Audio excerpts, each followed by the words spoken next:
Reno, night number 2, round number 8 of the Kicker Arena Cross Series. Third place overall, the 14 bike, Robbie Wageman. Robbie, second in the first moto. He looked really strong. What happened? How did Josh get by in that first moto?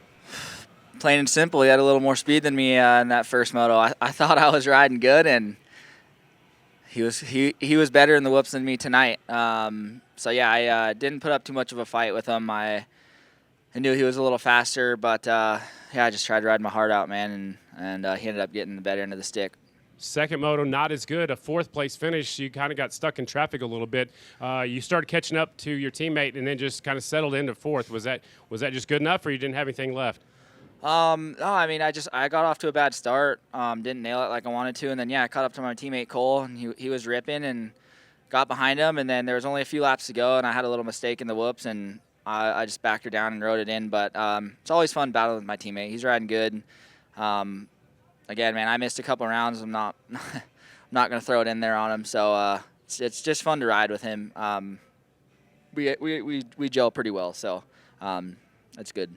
How was the track different for you tonight as what for last night? Was it better for you last night or tonight? I liked it both nights, to be honest. I didn't feel like one night favored me better than the other. So yeah, just honestly, the track was tricky both nights, man. The whoops were real tricky both nights, so just had to be patient. It was slick both nights, so yeah. Josh Hill had her figured out both nights. He's on it, so it's fun. Great night, Robbie. Let's move over to second overall, the 16 bike of Cole Thompson. Cole, you weren't up here last night. Nope. How hard is it to miss a podium at any round of Arena Cross? Oh, it's terrible. It's the worst thing. Went home, went to the hotel, took a shower, and just sat there for a minute, really thought about it. No, it was what it was. Last night I wasn't feeling it, and then tonight even the same thing, and I just made it work. A pair of thirds tonight. Yep. Josh just kind of got out of the lead and kind of just checked out. Yep. You kept him in your sights for quite a while. Was there anything you would do differently looking back on it now? I didn't really even honestly see him much. He was too far ahead. I could see him coming the other direction. But, yeah, I think just in general, whoop speed's been my hurdle this year, and that was a big set of whoops and not being comfortable. It was one of those things where you've seen what happened to Brees. I mean, you miss a whoop, you're into them at high speed. So for me, it was just get through those things and get out of here in one piece. I didn't like the track. I struggled with it, and some weekends you're going to have that. What was it about the track that you didn't like? Was it the surface or just the the layout? Just combination of things. I think, whenever you're struggling with a segment of the track, which is, 25% of it is the whoops. And when you're struggling and mentally, you got to hit that thing every lap on a 450 and be ready to, grip it and rip it. It was, it was a struggle for me. Consistency was key, though. 2 third places get you second overall, man. Good job. Yeah, thank you. And your winner going back-to-back winning both motos. Let's talk about the first one. Josh, I mean, just the first one was amazing. You guys had a heck of a battle for quite a few laps. Yeah, that first one was really good. That was a super challenging race. Even Papani, I think, started out second. I think I was around fourth off the start, had to make some moves. But Papani was riding really, really good in the beginning and had actually really insane whoop speed, and so did Wageman. They were both ripping. And the whoops tonight were super challenging because they started out smooth, and we could kind of just come into them at will as fast as we wanted, and they would make it easier to get across. And then as the night wore on, they kept getting slipperier and getting a little bit sketchy, and you kind of had to figure out how to be smooth through them, but you had to go fast enough into them to even get across them, because by the time you get to the end, you'd be spinning pretty bad. So the track was challenging for sure. You had to kind of keep a good flow going because as the night went on, traction went away. But, I mean, it was a really fun weekend of racing. I mean, all these guys are riding really solid. Everybody's smooth. Like, you can trust a lot of the guys out here. Trust what they're going to do. They're smooth. They're hitting their marks. You don't have to worry about a lot of the times with these guys like casing a rhythm and stopping their momentum right in front of you. And when it's like that, it makes it fun to race for sure. The rhythm section after the finish line jump, it seemed like every single lap, it didn't matter if there was somebody in front of you, beside you, you would come out of that corner and hit that single, or that some people are doubling, but you're hitting that one, jumping all the way up onto that tabletop every single lap. Was that the difference between winning and not winning tonight? Well, I built this bike for hill climbing, and it's got a lot of power, and I normally wouldn't want to run a bike with that much power, but we're at high altitude. So I was landing the finish line, I'd jam it into first, and just cruise the turn, and just right when I got to the face, just unload and just hope I made my shift to second in the air properly, because that was my biggest worry probably on the track all night. Because It didn't matter if somebody's in front of you or beside you, though. You still went for it every single lap. yeah, the bike had a lot of power. So when the track got slippery, I was really trying to just tame the power, ride it smooth, and being Bundy have developed a pretty good bike. It's powerful, but then we also developed a flywheel that's about 80 grams heavier to just try to get the power to track a little better. So I think with being here at altitude, it was the ticket. I wouldn't probably run that bike if we were at sea level, though. After not racing any arena cross this year, just coming out of nowhere and get the overall win last night, tonight, how did you do that? I mean, this weekend, I think a lot of guys had some problems. The Honda guys had their struggles, and it was just kind of an open weekend. I think we got out front. All the Yamaha guys got out front, got out clean tonight, and just rode our laps and did what we could do. Last night, Wageman was destroying the whoops, and I knew tonight I had to figure out how to be a little bit more solid and keep my pace throughout the night and try not to, as they broke down, not drop my pace, because the more you slowed down, it almost made them harder. Sounds good. Here's some more questions from the press. Cool. Thank you. Yeah. One for you. Cole, you just didn't gel with this track. Normally, with your experience and skills, you can work it out. What was it about the track that you just didn't gel with? The massive set of whoops, to be honest with you. Yeah, I've been struggling with the whoops. I've had, like I said, I came to the series late, so having no time on the 450 this year, and then on top of that, just a setup that's too soft. It was just a bit of both. And then on top of that, you got guys like Robbie's really good in the whoops, both the Honda boys.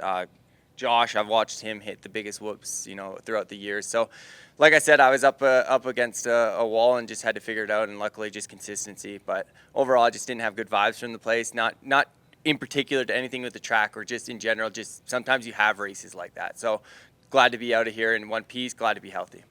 All right, last question for you, and then you get for your flight. Next week, big floor space. Are you worried about a long whoop pad there also? I'm sure there'll be probably 14 or 15 whoops, I'm sure, when I show up. It is what it is. I'm working on it. If I can get something figured out this week, it'll help for next weekend. But, yeah, it is what it is. We'll deal with that next week. Gotcha. Thank you. Thanks. Robbie. Yeah, thank you, guys. Good job. Thank you. Robbie, from your point of view in the heat race, did you see the Breeze crash? We didn't see it all on TV, but it seemed a little spooky. Yeah, I had a front row seat to that thing, man. Glad he got up and he's all right from that one. It was definitely scary. I from what I seen, it looked like he missed a whoop and then just got pile drove to his head to the second to last one, I think, and just bounced him out. And yeah, it was scary, especially one, not only for him but also for me being kind of right behind him, and I didn't know where his body was going to go. I didn't know where his bike was going to go. So thankfully for me as well, like it kind of went the opposite way of me. But yeah, again, like just glad he's all right and he was able to get up from that. All right. With you being so dedicated to racing Supercross and Arena Cross right now, is it annoying or frustrating when a guy like Josh Hill comes in and wins like this? Not at all, man. He's a bad dude. He used to beat James Stewart. I don't know if you know that, but he did beat James Stewart. So he knows how to race. He knows how to win. All you can do is learn from the guy. He's a bad dude on a dirt bike. So I'm honestly honored to battle with him and to be in the same track as him. It's really fun. You say you can learn from him. Why didn't you learn to jump on? Like I said, he's a bad dude, man. Some of us just don't got it like that. But I was trying, man. I felt like I had really good speed, but he was just a little bit better than me, and that's all right. We're taking the positives, and we learned, so that's all that matters. All right. Josh, this one's from a friend of mine. Says, what an unbelievable display of talents. Weird, but he thought it was beautiful watching you on Valentine's Day. So he said, in all seriousness, pretty damn cool from every angle watching you race. Is there any more racing in your future? Oh, I'm sure I'll do some more racing. Right now, free riding, doing the content stuff is what pays the bills, and I've got some of that stuff lined up. And basically, anytime that I don't have something going on, I try to get myself together and do some racing. I mean, there's nothing like, coming out here and testing yourself against, all these young, hungry kids that are doing nothing but getting better. And it's going to be fun because we're going to be out in the same place riding together for the next few weeks, and hopefully, we'll feed off of each other. And he's been ripping in Supercross, and hopefully just if there's anything I can do to help push this guy, we've been teammates before at CDR, and always enjoy being around him. All right, speaking of fun, the crew here, we're done for the weekend. Josh, you go 4 for 4 in Reno. What do the boys at Team Lit do for fun the rest of the night in Reno? I don't know exactly what the Team Lit Joders are going to be up to, but I'm sure they're going to be having a good time. I got some cleaning up to do, and I'm pretty spent. I left about every bit of energy I had out on the course. So if the wife wants to go gamble, then I'm going out. If the wife wants to relax, I'm good with that too. All right, thanks for coming and racing with us. Hand it back to Scotty. Congratulations, guys. We'll see you down the road, and good luck to you, Josh. Thanks for coming out to Arena Cross. On the podium now is the winner of the AX Lights class, going back-to-back on the 2-bike, Jeremy Papani. Papani, man, you were smooth and looked so comfortable out there every single time you were on the racetrack.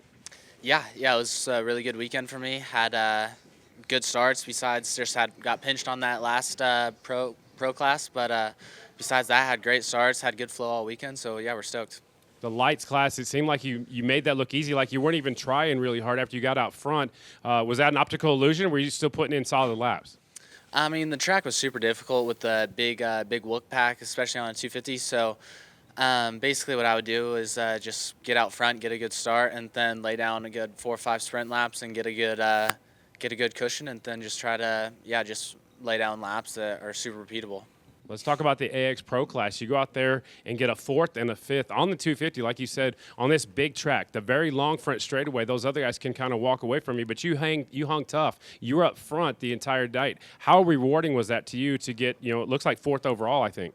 Yeah, I was super stoked to, in the first main, got a super good start. The gate was dropping pretty quick, so I think some of the guys maybe weren't fully ready for the gate to go, and I was there to take it. So we got a really good jump, and was up in 3rd and 2nd for a lot of the race, and then got I believe Cole got me towards the end. But yeah, it was a super good race. And then in the second one, just got pinched off the gate, so had to kind of come through, and was able to make up some time on the guys in front of me through the whoops, and just catch a flow. So it was a good night. Next weekend, we go to Lazy Arena in Guthrie, Oklahoma. The track is actually, the floor plan is even bigger than this. There's going to be a full straightaway of whoops. Is that going to be good for you on the 250 or bad? I mean, tonight in the 250 class, it definitely helped me against my competitors. It's kind of eats me up in the 450 class. So we're just going to do our best we can through it, and see how it works out for sure. Impressive night for sure. Is there any more questions for the press? Here we go. This class is for the up-and-comers coming out here to get a little bit of experience, and we feel you've grown a lot through this. How do you feel this has prepped you for racing against these guys? Yeah, it's helped me a lot racing up in the 450 class. It's helped me a lot just kind of having to dog through the race on a slower bike, and these guys have a lot more knowledge and race experience on me, so it's helped my racecraft get up, and it's helped me just be in new situations that we can take advantage of and learn from and use it in Supercross. All right.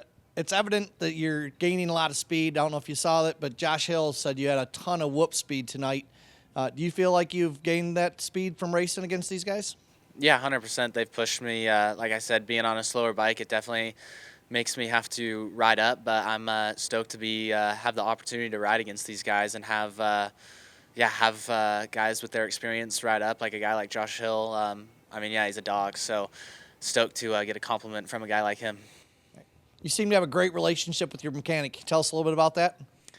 It's been an up and down road, but we're on smooth sails now. So no, I'm just trolling. But no, my mechanic and I have a really good relationship. It's 3 or 4 years together, and we know each other really well. Knows how I like my bike, and knows I'm kind of funky on race day, personality-wise, so he knows how to work with me. So, super thankful to have a guy like him behind me and supporting me.